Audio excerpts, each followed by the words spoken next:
ভালোবাসা দিবস ওদের দরকার যাদের সারা বছরে কোনো ভালোবাসা নাই।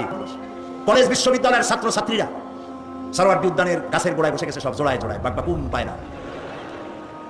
বিশ্ব ভালোবাসা। এক মন্ত্রী ঢাকা বিশ্ববিদ্যালয়ের টিএসসি মিলনায়তনে বক্তৃতা করলেন, বিশ্ব ভালোবাসা দিবসে আজ আমি ঘোষণা করতে চাই বিল ক্লিনটন মনিকা প্রেম অমর হোক। মন্ত্রী বললেন, আমি পার্লামেন্টে ধরলাম তাকে, বললাম মাননীয় স্পিকার, বিল ক্লিনটন তার মেয়ের বয়সী মনিকার সাথে যে কাজটা করেছে সে কাজের জন্য বিল ক্লিনটন নিজেই অনুতপ্ত। টিভি এবং রেডিওর মাধ্যমে গোটা জাতির কাছে ক্ষমা চেয়েছে।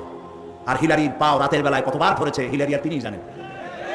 যে অপরাধের জন্য তিনি নিজে অনুতপ্ত, সেই অপরাধের বিষয়টা নিয়ে একটা মন্ত্রী কতটা চারিত্রিক দিক থেকে হীনমন্য হলে ছাত্রছাত্রীর সামনে বলতে পারে বিল ক্লিনটন মনিকা প্রেম অমর হোক। বললাম মাননীয় স্পিকার, একদিকে না শুনে বুড়ি, আরো যদি পায় ঢোলের বাড়ি, তাহলে অবস্থাটা কোথায় গিয়ে দাঁড়ায়?